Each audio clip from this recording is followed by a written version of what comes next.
Great. Thank you all for being here. My name is Erika Feller, and I'm the Regional Director for the Americas for the Marine Stewardship Council. And I'm pleased to welcome you to today's webinar to talk about plans for World Oceans Day on June 8th. We have a really inspiring panel of speakers and an opportunity for you to get some of your questions answered at a later point in this webinar.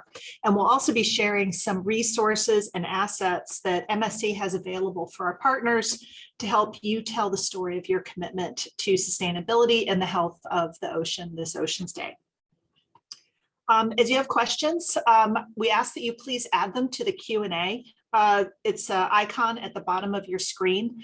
You will know that there is also a chat as well as a Q&A. If you could add your questions to the Q&A, that would be great. We're going to also scan the chat to make sure we grab any questions that end up over there, but we're going to do our best to get to everybody. And finally, before we sort of get into the panel here, I just wanted to let you all know that this webinar will be recorded. We're going to be sharing the recording with all of you who are here today, but also making it available to other invitees who were interested but unable to attend today's webinar. So with that, maybe we can introduce our panel. That's me.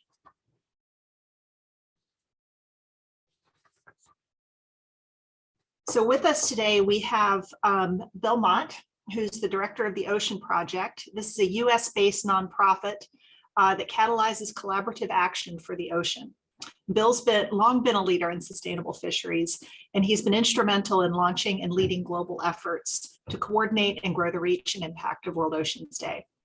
We also have Emily D'Souza. Emily is a Canadian fisheries scientist, content creator, and science communicator.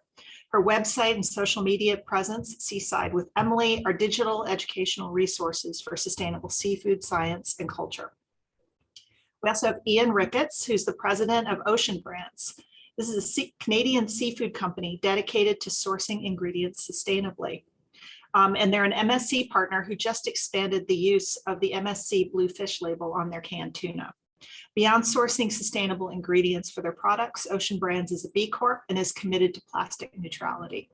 And then finally, we have Lisa Damrosch. Lisa is the executive director of the seafood brand Legacy Fish Company in California. Among other things, they harvest West Coast groundfish, which is an MSC certified species. Lisa grew up in a commercial fishing family in California that dates back more than a century. And she's going to be able to share with us her unique perspective, having been raised by generations of fish harvesters who depend on a healthy ocean, and frankly, as somebody who's really been a leader on how to get there. So welcome, Lisa. So before we turn it over to this panel, I want to hand it off to my co-host today, Kristen Stevens, and she's going to talk a little bit about the campaign and why this is so important to MSC's mission to end overfishing and protect healthy oceans.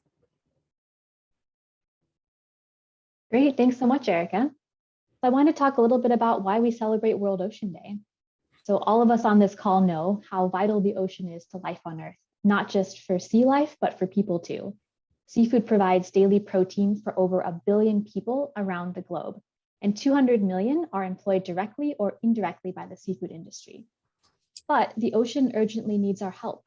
Earlier this year, UN Secretary General Antonio Guterres warned that our planet is facing a triple crisis: climate disruption, biodiversity loss, pollution, and adding that the ocean shoulders much of that burden. So all of us on this call, we're all helping and making a direct positive impact on the water, ensuring we protect the ocean, safeguard seafood for the future. And this World Ocean Day, it's an opportunity to gauge the North American public as well, so they can join us in making this change and protecting this vital resource for the future. So this moment, World Ocean Day, is really a global movement, and it's an established time for many, including the MSC, to raise awareness of some of these important ocean issues. The MSC, alongside our partners, many of which are on the call today, provide an actionable solution. And in North America, the ocean gets more than just one day, which is great. All of June is National Ocean Month, so just more opportunity to educate the public and engage the public. So June 8th and beyond, it's really an opportunity to unite both as an industry, so fisheries, seafood companies, also consumers and other ocean lovers, and influential voices from all across the seafood supply chain on this really important cause and how we can help the ocean together. So today we'll hear from some of the panelists who all represent different facets of that ocean protection and learn what they're doing to make a difference as well for the health of our planet. We all have that role to play, and our collective actions do make a difference in support of a big blue future. This is our third year at the MSC celebrating a big blue future as a global campaign. 20 plus MSC markets around the world are participating starting in June. And this is all for the purpose of educating and engaging consumers. And we're joined by hundreds of collaborators, partners, dozens of influencers and ambassadors. And we typically see tens of millions of individual seafood consumers and ocean lovers interacting with this campaign. So it has quite a big impact. And it's all for the purpose of, again, bringing awareness to these positive changes that fisheries are making to help the ocean, and also the consumer's role in making sustainable seafood choices. All right, so what does it take to create a big blue future, and how can we do that together? With that, I'm going to hand it back over to you, Erika, and to kick off the panel discussion. Great, thank you. So a big welcome to Bill, Emily, Ian, and Lisa. I've got a few questions for you guys that I'm going to direct, I think, to each of you in turn, but I also invite others to chime in on some of these themes. I'm sure you'll all have views that folks will want to hear. So starting off, the concept of World Oceans Day was first proposed by Canada's International Centre for Ocean Development and the Ocean Institute of Canada at the 1992 Earth Summit in Rio. And since its official recognition by the UN in 2008, it's evolved into a global movement to unite, rally the world to protect and restore the oceans. So why do you think it's important to celebrate World Oceans Day and our ocean? Bill, I think this one lands squarely at your feet.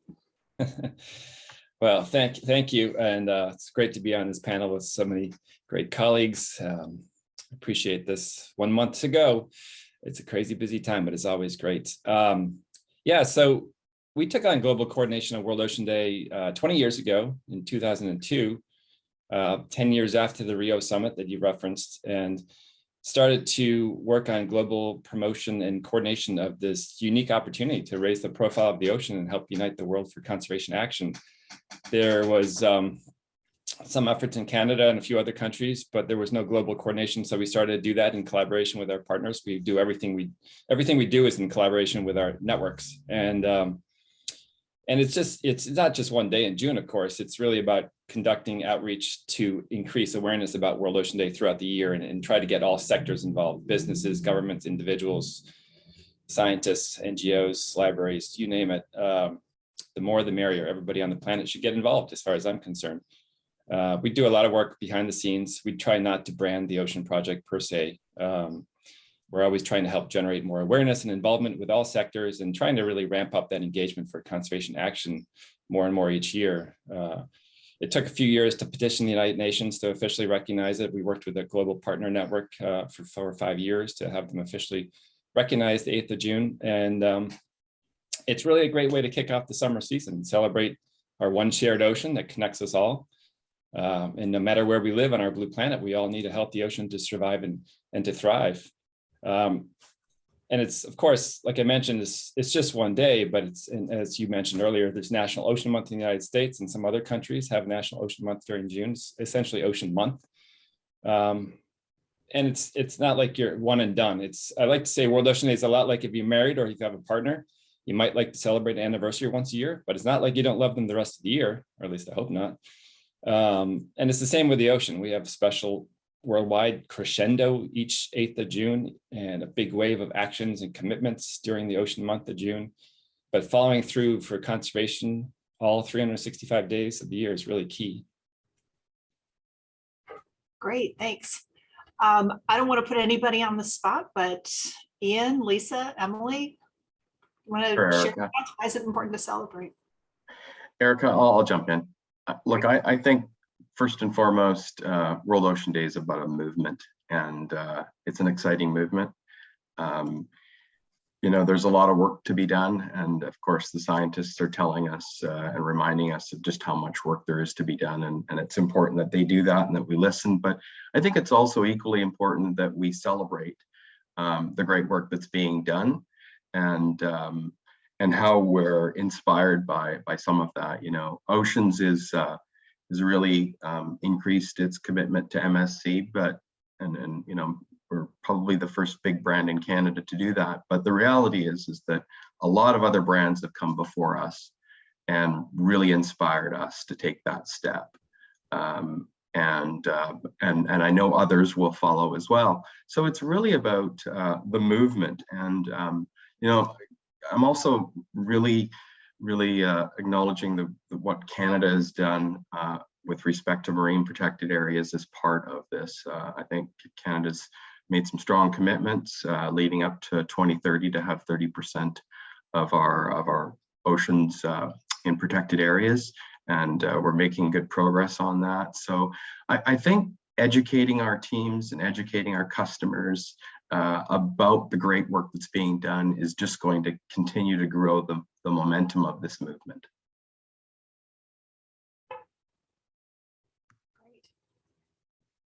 I can hop in. So I guess just to build off of what Bill and Ian have said here, I agree. I think World Oceans Day is a great opportunity to share our ocean stories and our successes and celebrate the great work that is being done in the ocean space. There's a popular quote that people protect what they love, but they can't love what they don't know. And so to me, I think that World Oceans Day also represents an opportunity to bring more people into the space who may not be currently connected to their oceans. I personally don't live on a coast. And so for people in my region, the ocean is often out of sight, out of mind. And so World Oceans Day, specifically, for people who don't have that opportunity to engage with the ocean on a regular basis, really is a learning opportunity. It's an opportunity for us to connect with folks and share, why we love the oceans, what we're doing, the successes that we're having, the challenges that we're having, and where we need these people to come in and help us. For those of us who are already engaged in the ocean space, I think it also represents an opportunity for collaboration and connection. And as I'm sure we all know, the ocean is very complex. And we're all sort of engaged in this specific area of fisheries and seafood. But there are other complex issues that the ocean is having right now, acidification and marine plastics. And so World Oceans Day, I think, also represents an opportunity for those of us who already work in the space to connect with others across different disciplines and figure out how we can work together to address some of these challenges. So I think celebrating World Oceans Day is really important for education and learning, and just continuing that knowledge sharing process.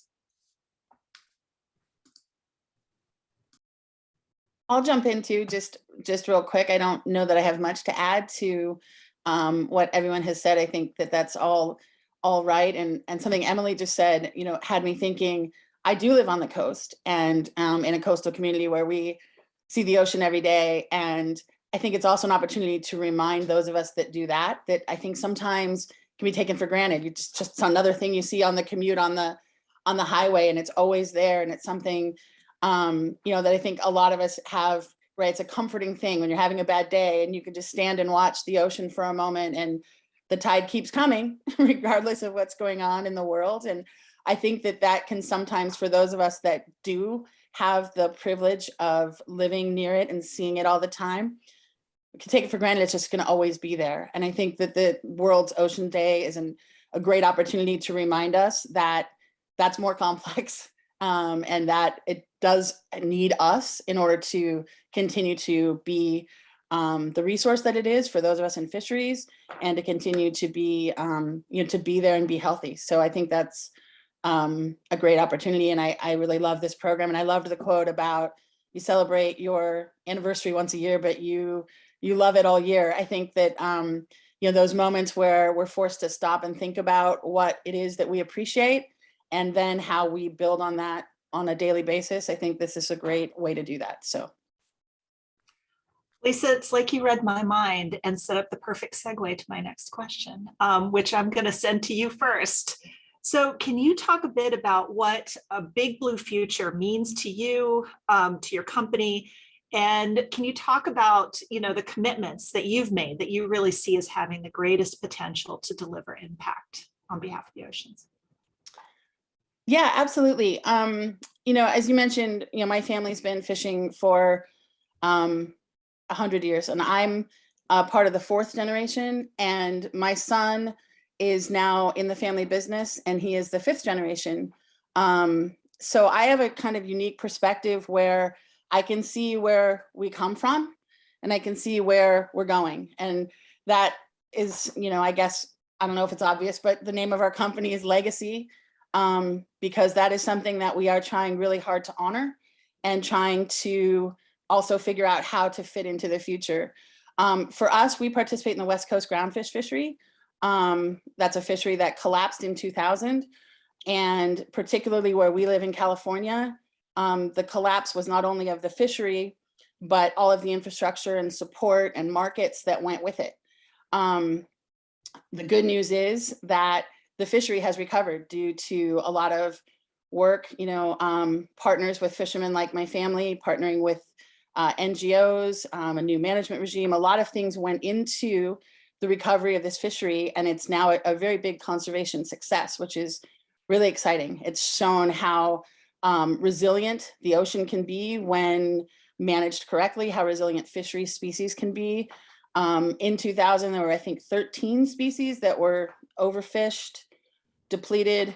There are none left on the list here in that fishery. The last species is in the recovery process, scheduled to be recovered quite soon. And these were fish that we were told 20 years ago would take more than 100 years to recover. So this is really good news for the ocean, but for our family and for other fishermen in our region, the markets were gone, the infrastructure was gone. So that's how we have come into building our company, in order to be our own markets and be able to not source seafood, but be the source and be able to provide that. And all of that is to the big blue future. And I think what our commitment is that commitment to honoring the integrity, where people know where their fish came from, and looking to the future, looking at technology to prove that out, looking at ways to make sure that we are part of the conservation story and harvesters at the same time. For years, those things were at odds, and they no longer are or have to be. And I think the West Coast groundfish fishery is a really good example of how, when things that were previously seeming to be opposing have come together and collaborated and managed things, collaboratively, you end up with a better conservation story, and hopefully, as we keep moving forward, a better economic story and a better opportunity for fisheries. So trying to match those things, I think for us, that's our big commitment, is maintaining the conservation success and being able to figure out how to get more of that resource to our local consumers, and so that consumers can feel better about what they're eating and where it's coming from. Ian, I just have this feeling that this is something you've got a great answer for. Big blue future. Erika, I actually, a couple of weeks ago, believe I witnessed on a small scale what the big blue future really means. I went to northern Spain, to the area of Basque, to visit an anchovy fishery that's MSC certified. And I have to tell you, we were down at the docks watching the harvests come in, and you could see the boats were well taken care of. People were well looked after. You could see the pride in the whole process of the harvest and the handling of fish. There were quotas that needed to be managed on a daily basis by each of the boats. It wasn't a situation of every person for themselves. It was a fishery that is extremely well managed. And what's really interesting about this is that it wasn't always that way. Between 2005 and 2010, it really struggled. And they had to get their act together, and they decided to become an MSC fishery. And today, to stand there witness to this incredible fishery and people taking extreme care of the fish when after they're caught, to extract the most that they can out of the resource while still looking after it. To have 6 marine protected areas just in the bay itself, in addition to this fishery, I think was just a microcosm of perfection and a great example of what the Big Blue Future means to us. So when I look at our own business and our commitment to MSC and ASC, after seeing what's transpired there, I'm just even more motivated as an organization to be a part of the movement of a Big Blue Future.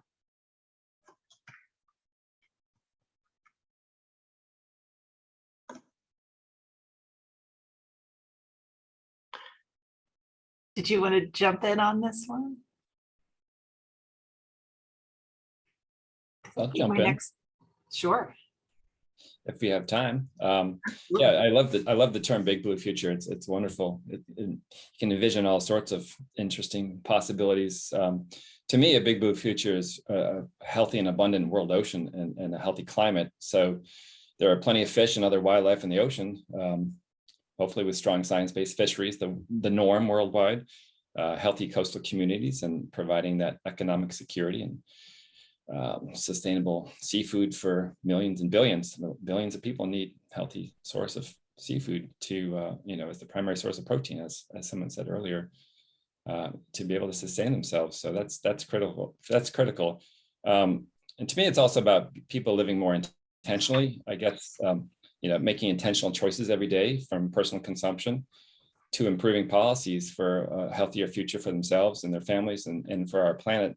And beyond the individual commitments and choices, though, businesses and corporations really need to step up too. It's these days, as we all know, it's all hands on deck with ocean and climate change issues. And I just, as far as commitments go, organizational commitments, we've made a real focus since 2009 on generating youth engagement and leadership across the country and around the world. And also for the last several years on promoting what someone had touched on earlier, 30 by 30, the global push to protect at least 30% of the lands, waters, and ocean by 2030. It's gaining a lot of traction every year. It's got a long ways to go, but we like to work in super collaborative ways to build strong advocates for the ocean and get more youth at the table, get more youth speaking and having their voices heard and acted upon. So we'll continue to do that. That's our major commitment, is the youth-led efforts as much as possible. One example, one example of that could be, I think it's a good one, is the World Ocean Day Youth Advisory Council, which we created about 7 years ago to help provide the advice on how to grow and the reach and the impact of World Ocean Day. And the council's, it's an amazing group of 25 young people, 22 diverse countries. Some eat fish and some are from fishing families, some don't eat fish and they're vegetarians. But it's all diverse people coming together from all continents other than Antarctica. And it's continuing to evolve. So the council helps really shape and develop World Ocean Day into the future for us and through our global network. So I'm excited about that. I can add some quick thoughts if we have time. Yeah. Perfect. So I was also just traveling as well. And so this Big Blue Future question, I was reflecting on that when I was thinking about this. So I was just in Palau for the Our Ocean conference. And one of the statements that was made regarding sustainable fisheries and aquaculture was balancing protection with production. And so I think that really is the ethos of my vision of a Big Blue Future. A few people have mentioned here the 30 by 30 campaign. So how do we balance things like marine protected areas and ensuring that we're protecting, marine mammals and our marine ecosystems and wildlife, while also ensuring that, coastal and rural communities who rely on the ocean can continue to use the ocean as a source of production. So this idea of balancing protection and production, I think, is really at the heart of my idea of a big blue future. And some of the things I guess that I'm working on just super quickly, sort of building on the idea of youth engagement, working on training the next generation of marine scientists. I think what I do is a bit unique, which is cool to be, you know, sort of leading the way in this space, but also very lonely. And I would like more marine scientists to get involved in science communication. So right now working on training and building the skill sets of other marine scientists so that they can, you know, share their own ideas of what a big blue future is on their own social media, build their own personal brands, you know, take their formal education and communicate it in a way that the average person can understand, so that we can, like I said earlier, bring more people into the fold, as well as working on some initiatives here in Canada, some national strategies to get Canadians more excited about the big blue future, figuring out, you know, where seafood fits into that picture, where our seafood harvesters fit into that picture, and just helping Canadians get better connected with their seafood systems here at home. Great. I'm going to maybe turn this over to Ian. Can you talk a little bit about what you see as the biggest barriers to explaining to consumers the important role that seafood, blue foods, and more specifically sustainable seafood play in delivering a big blue future? I think this builds on what you were talking about before. Yeah, I think that, well, first off, I think it's a shared responsibility. I think, you know, as brands and industry and retailers, we actually have a shared responsibility to educate consumers, and there isn't just one party that can do this. We have to work together. You should be able to, at this point in time, reach out at any grocery shelf with your eyes closed and take from the shelf a sustainably or responsibly sourced and backed product. It shouldn't be a question of a small selection in the category, whether it's in the fresh case or in the grocery aisles. And I think we just have to, you know, keep talking to consumers about this and helping them to understand why this is important. It is a complex, very complex system, the ocean, and as soon as you start getting caught up in gear methods and the details, consumers tend to check out. We need to keep it really simple for them, and I think that's what, you know, MSC has done a tremendous job on, is, you know, look for the blue fish and, you know, keep it really simple. And I think that's the right approach, is keep it simple, but everybody do their part to make sure that the consumer has easy access, because they want to do the right thing.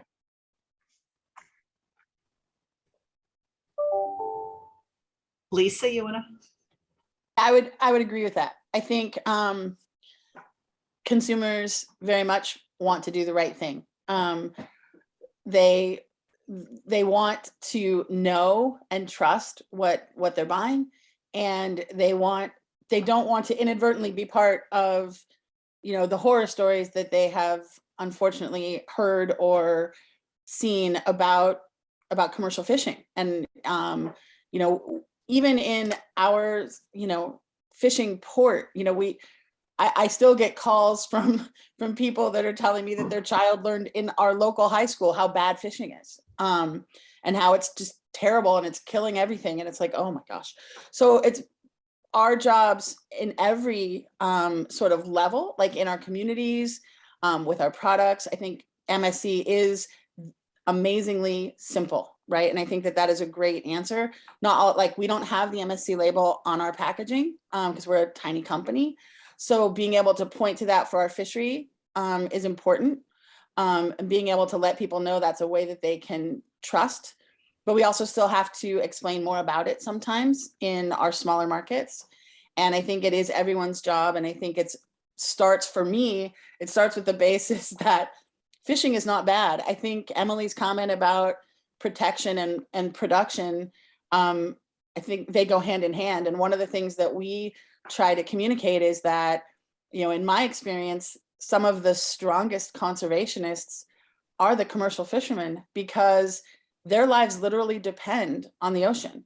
What bigger motivation do you need to be, you know, environmentally responsible then that's your home, that's your livelihood. And that's something that we really stress and try to explain to people. And I think the more we can, I think the biggest barrier is a lack of education, and it's just overwhelming. And I think that the more we can keep it simple and the more we can provide opportunities for them to get those products with the blue label or from a small company like us that they know they can trust, the more that builds out and the more that's the choices they'll make when they have choices to make.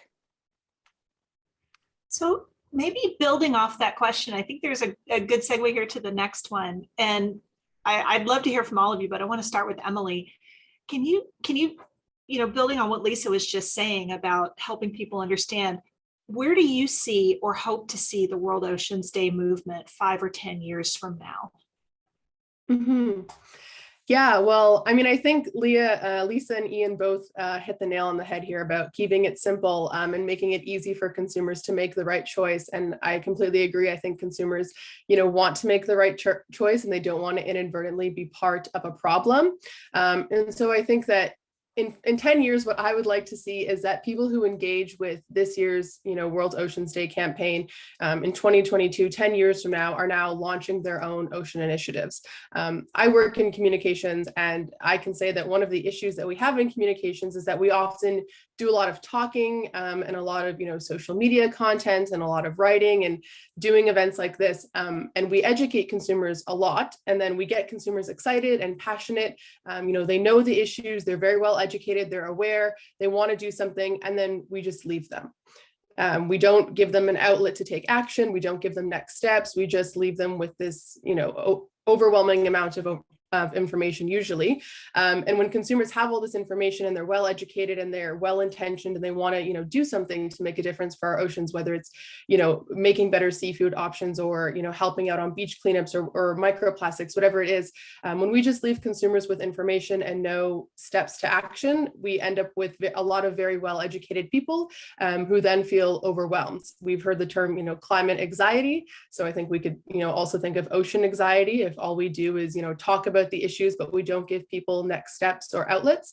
And so I think, it's an important reminder. I mean, myself included, I've been guilty of this, but to give consumers, that next step. And so I think the MSC, makes it very easy. Here's, the sustainable seafood fishing issues. Here's how you can, change that is to choose MSC labeled seafood products. And so I think just making sure that we have that action step is really important so that in 5 or 10 years from now, the people who have, engaged with the World Oceans Day content this year are well educated and actually putting it into practice and taking actions and making an impact.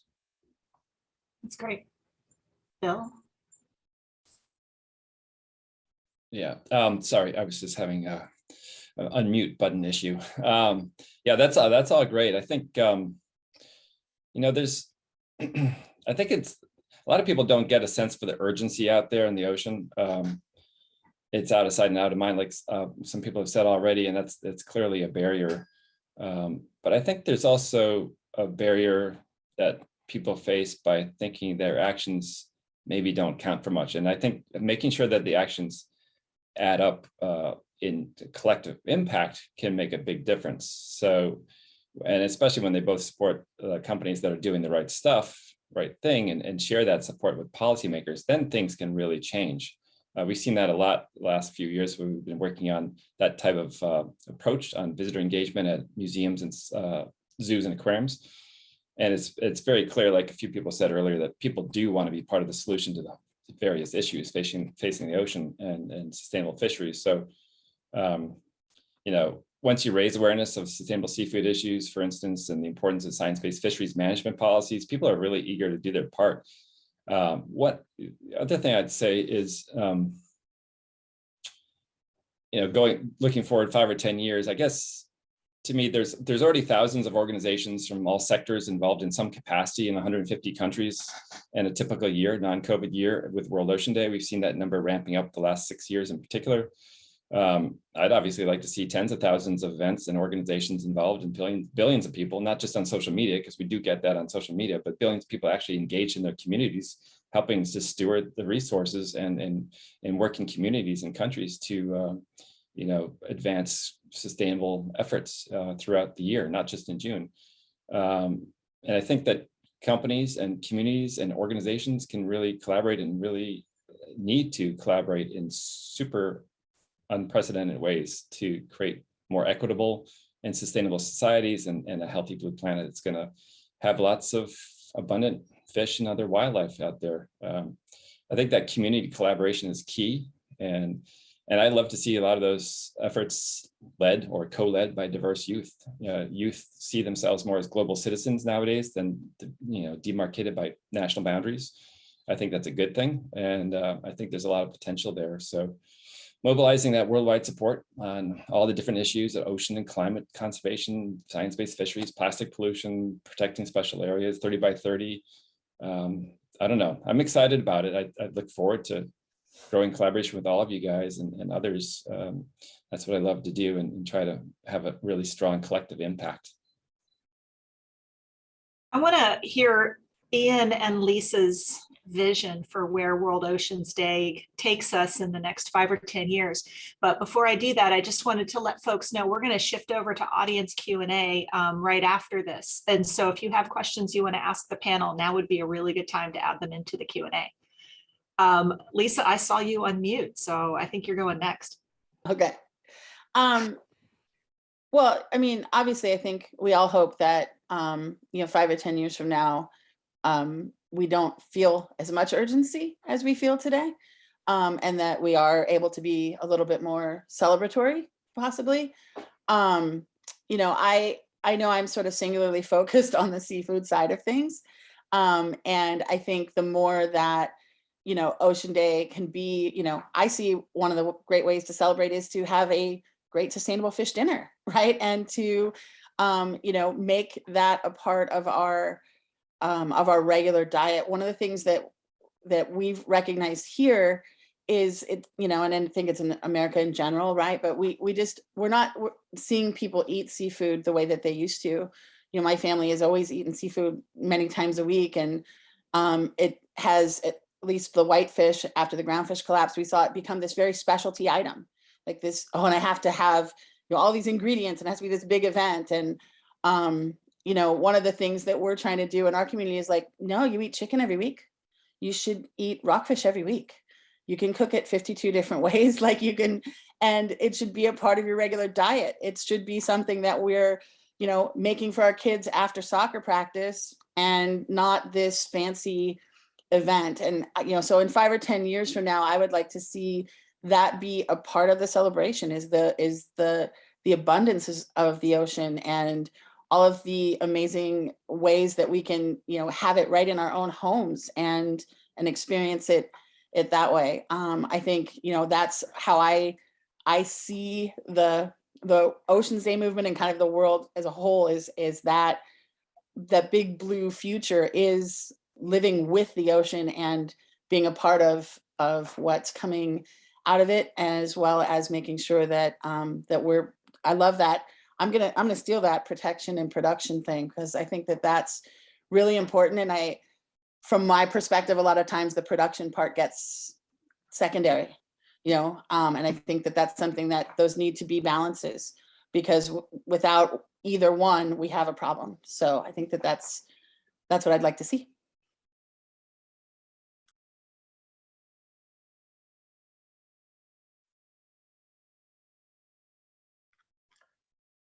Erika, I would add that I think as we've come out of we're coming out of the pandemic, I think we're seeing consumers and business and government really paying a lot more attention to sustainability, more so than we ever have. And we're actually also giving science more credit. I think science models have shown us, and what we've seen in the last few years with climate and with other things, that we have to do a better job of listening to science. So I really believe that we're actually at a really good juncture in a change that's going to occur here. Capital markets around the world are really looking at risk on their balance sheets and making decisions that eliminate that risk. They're having to declare risk on their balance sheets. So everything from aquaculture to anything that's being happening on our oceans is going to be carefully scrutinized for the risk that is present in that business and ways to mitigate it. I think there's a big movement happening here. I know you have a background in land conservation, and land conservation has grown tremendously over the years, but over the last few, it's actually slowed down a little bit. It's kind of stalling a little bit. And I think we're going to see a new shift to blue conservation, recognizing the importance of our oceans for not just our livelihoods, but the lungs of the earth and everything that it gives us. So I actually think within 5 to 10 years, we are going to be super impressed with where things go. Amazing. Thank you all. So we have a few extra Q&As that have come into the machine here. The first one is directed to Bill Mott. And so having been involved in World Ocean Day from the start, how have you seen things change over the year? Are we making progress? Certainly, yeah. So 2002, it kind of fell into my lap. I was at a conference in Europe, and there was a discussion about this concept, World Ocean Day, and I thought, I've been working on ocean conservation issues for 10 years and never heard of it. So out of that conference, a few of us kind of ran with it and developed this network to start growing it and connecting with the Canadians and a couple other countries that had been doing a few things and trying to create that global push. Back in 2002, 2003, there were 0 events in the United States. There were probably 3 countries doing something. It's over 150 countries now doing something. Youth are playing front and center. We have a conservation action focus each year. For 7 or 8 years, it was on plastic pollution prevention. And we switched once corporations were leapfrogging each other to try to reduce their plastic footprint. So then we took on 30 by 30 as another up and coming issue. And always not reinventing the wheel, but tying in with the global and national leaders in those areas. So Campaign for Nature on the 30 by 30 has been a key partner for us for the last few years. And we've seen just a whole lot more involvement in depth of different types of activities. I mean, at the Sustainable Seafood Gathering that somebody was talking about, that's an event. You can put that up on the world map. That, to me, that's celebrating the day and recognize honoring the ocean and science sustainable seafood. And it used to be just cleanups, and there's cleanups galore, and that's important. But there's just a lot more arts involved in all sorts of different productions and film, and just very creative people getting involved in so many different exciting ways. So to me, it's been going gangbusters. Somebody told me, one of the aquarium directors told me several years ago, he said it's World Ocean Day is growth industry. And until COVID hit and squealed everything pretty badly, it was, and it's getting back there now. I think there's a lot of pent up interest. I know there's a lot of pent up interest in North America to get back out there and meeting in person at the sites with the venues with their audiences. So I'm excited to see what can happen. Social media has been going crazy anyway over the last couple of years, and that'll just continue to get better. But we're really trying to make as much as we can. It's growing organically, but we're trying to help people focus on taking conservation action to help the ocean and create sustainable fisheries and create sustainable industries, because it is, it's a multiple use planet to a large extent. We need to protect some areas and strongly protect some areas for nature to do their own thing. But it's really about working together and collaborating and sitting down at the table and working things out and it's once a year celebration. So it's like the anniversary, it's like a birthday. It's once a year, it's a big celebration, and it's a meaningful one with people taking action, and collectively we're, making a pretty big difference. So the next question is directed to all the panelists, but particularly Ian, you have been singled out.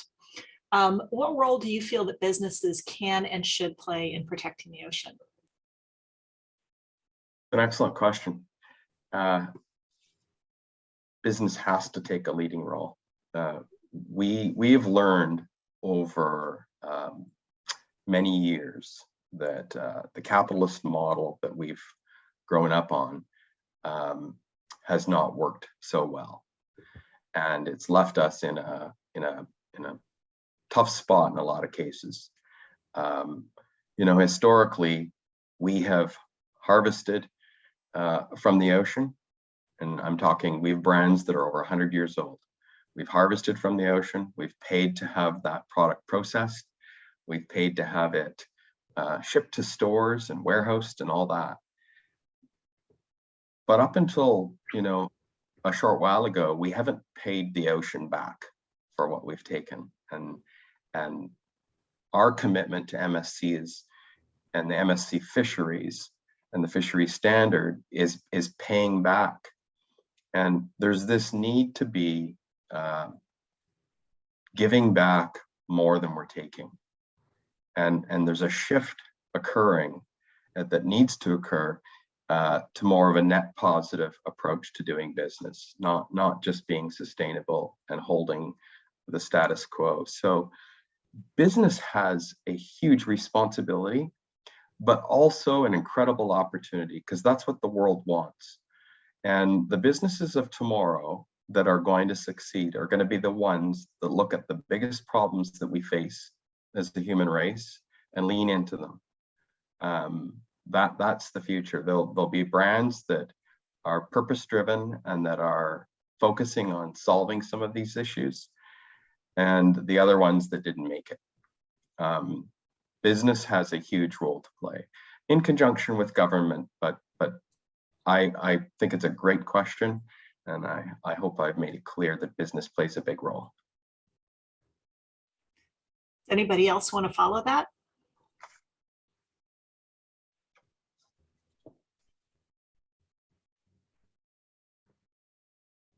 I think that was a great answer. Maybe we'll shift over to this next one. This is a great question for you, Lisa.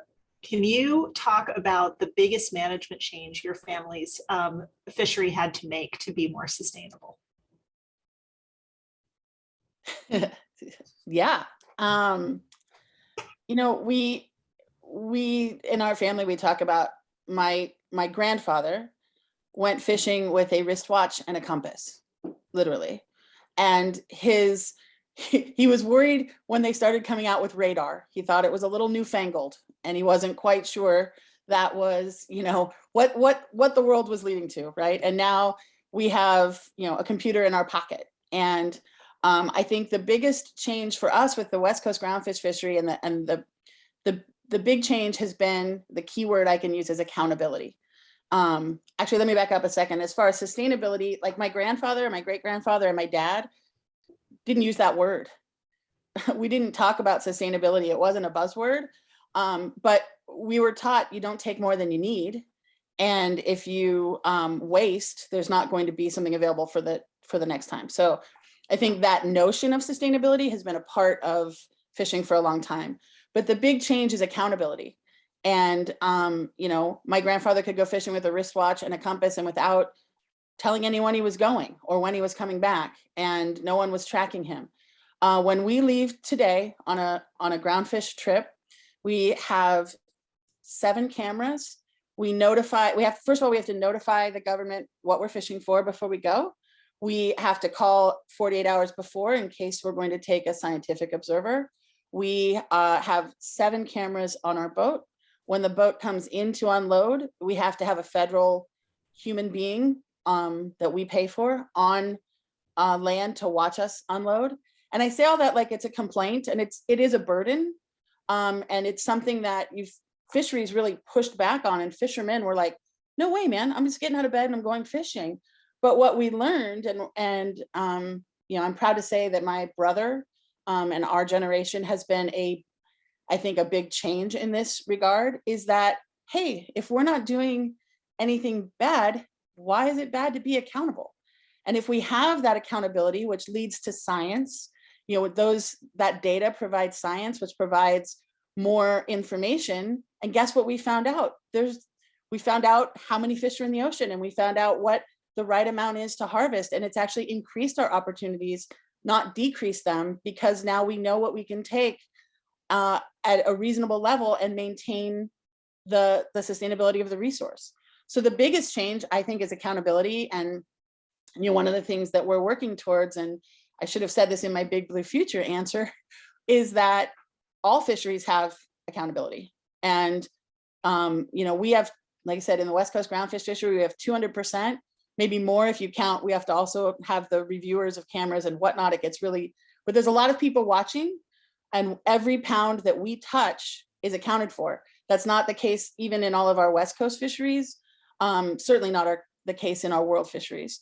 So the more we can figure out ways to embrace that accountability, that benefits all of us. And I think that's the biggest change, is fishermen have this, right, this romantic, it's just the old man in the sea, and that's not the deal anymore. You're part of a bigger, we're part of a bigger ecosystem. We're part of a big process. We have to, we're participating in the council. We're going, my grandfather never went to those meetings. He was like, I'm going fishing. He never did that land-based.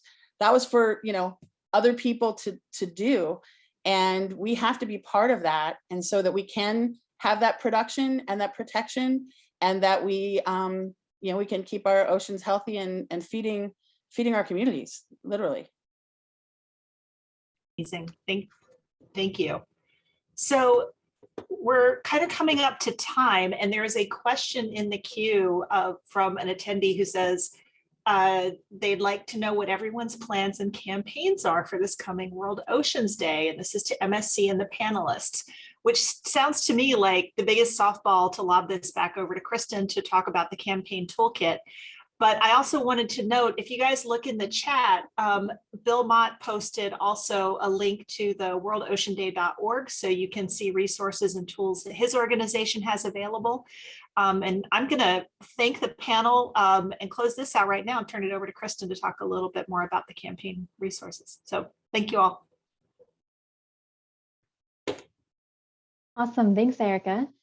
So I'm just going to share a few slides with you on some of what we have available for partners, and sharing just how we're going to bring this to life at the MSC, and also how you can participate. So the focus of the campaign is educating consumers on how MSC certified fisheries are making a difference on the water and under the water too, and send consumers on a literal journey or figurative journey below the ocean to see real life examples of that change happening and how fisheries are protecting the ocean. I'm just going to play this while I finish wrapping up in the background, so you can see just a preview of the landing page that we're going to be sending folks to. And people get to learn about how MSC certified fisheries are doing exciting things like mapping the seafloor to be sure delicate ocean life is safe in vulnerable areas, how they're using things like banana pingers or LED lights to keep protected species out of nets. And it's going to be, in vivid multimedia detail to draw them in deep beneath the surface and really understand that when they're shopping certified sustainable products, they're directly supporting these fisheries and continuous positive change on the water. And folks, we're really doing it the right way. I think this speaks quite a bit to what Lisa was talking about. So this is going to be, this is a little preview here, but we will all send you the link when it's live. It'll be pushed live in a couple of weeks.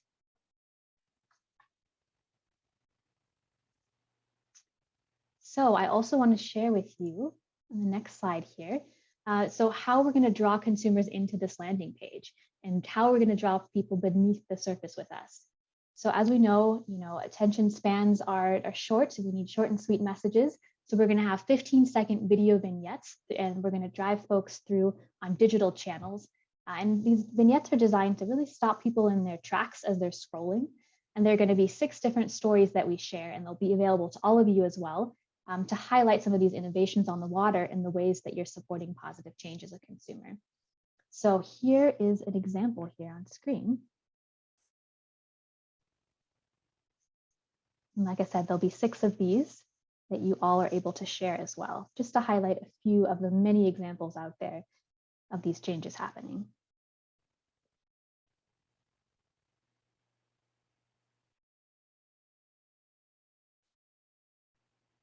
So a lot of different ways that your company can get involved and engage the environmentally conscious consumer, which we know is a growing segment in North America. It's an opportunity to share with your customers exactly what you're doing for a big blue future. We've heard what a lot of the panelists are doing, and we'd love to hear from you as well. And I know consumers are hungry to hear more. So one of the things you can do is amplify the campaign on social media. So you can use some of these assets and stories as is, or make them your own, co-branding, customizing, telling your specific story. And if you use that hashtag Big Blue Future, you're joining that global movement and global conversation. And we encourage you to get your ambassadors involved too, or influencers or content creators and other folks that are educating the public alongside you. You can educate through your website, email newsletter, sharing with your customers all the different things you're doing. And there's an opportunity to get creative as well. We love getting creative with partners too. So things like connecting with customers at point of purchase online, for example, doing a special event or a limited time offer or a social media giveaway. Really a lot of creative ways that we've seen brands activate for these kinds of campaigns, and we'd love to chat with you about it.